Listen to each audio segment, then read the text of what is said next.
Hello दोस्तों, मेरा नाम doctor Kareddy Sridhar Reddy, founder of Circumcure. आज का टॉपिक है पैराफाइमोसिस। ये क्या है? पैराफाइमोसिस बोले तो कौन सी कंडीशन को पैराफाइमोसिस बोलते हैं? अगर छोड़ दिया तो क्या होता?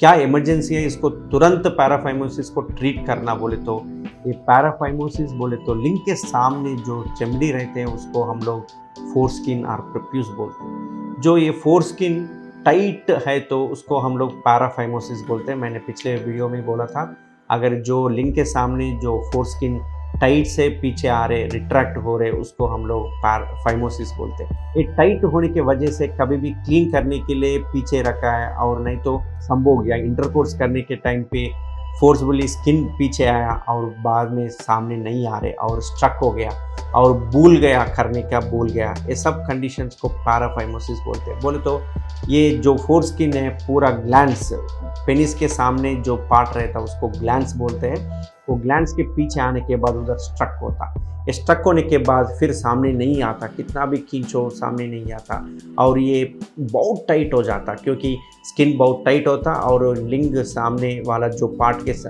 पीछे आने के बाद इधर स्ट्रक होना शुरू होता।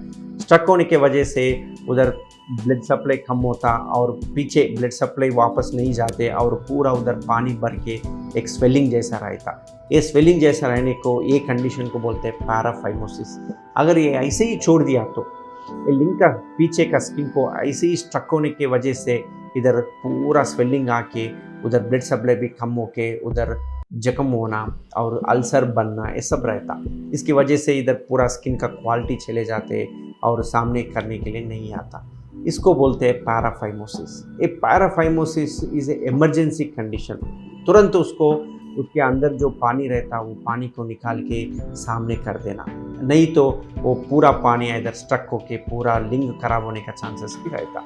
तो ये पैराफाइमोसिस को हम पुरानी डेज में जो कन्वेंशनल मेथड रहता था वो कंडीशन में हम पानी निकाल के जो स्किन को, फोरस्किन को सामने रख के छोड़ देते थे। बाद में 6 वीक्स के बाद सर्जरी करना पड़ता था। मगर अभी जो KSR ओरिजिनल स्टेपलर्स है जो ओनली अवेलेबल इन सर्कमक्यूर में, ये स्टेपलर से तुरंत उधर का पानी निकाल के सामने करने के बाद तुरंत सेम टाइम में, सेम सिटिंग में हम सर्कमसिशन भी कर सकते। तो ये पैराफाइमोसिस आने के बाद अगर पेशेंट हॉस्पिटल को आने के बाद हम लोग तुरंत एग्जामिनेशन करके उसको बेसिक इन्वेस्टिगेशन करने के बाद उसको थिएटर में लेके जाने के बाद तुरंत उसके अंदर जो पानी है उसको नीडल से प्रिक करके पूरा पानी निकाल देते। तो उसको बोलते हैं रिडक्शन ऑफ द पैराफाइमोसिस बोलते हैं उसको।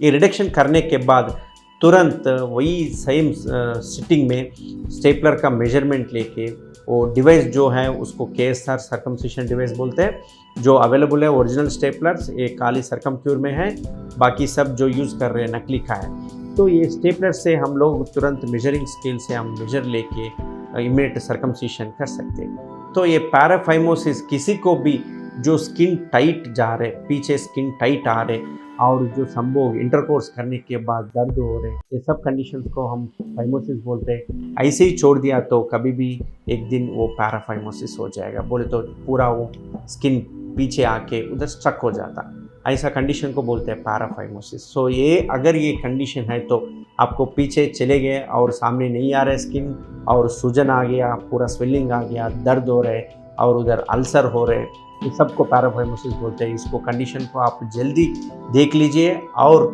तुरंत डॉक्टर के पास जाके ये सर्कमसिशन सर्जरी करना ज़रूरत है, 100% है। तो ये पैराफाइमोसिस आप अगर तुरंत देख के सर्जन्स को मिलने से फ़ायदा रहता, तुरंत करने से हमको कॉस्मेटिक का रिजल्ट अच्छा रहता। और सर्कमक्यूर सेंटर्स, बहुत सेंटर्स ये पूरा थ्रूआउट इंडिया में खुला है। ये आप सामने का आजू बाजू में सर्कमक्यूर का सेंटर है तो तुरंत जाइए और KSR स्टेपलर से आप सर्कमसिशन करवाने से 100% रिजल्ट्स अचीव होते हैं। Thank you.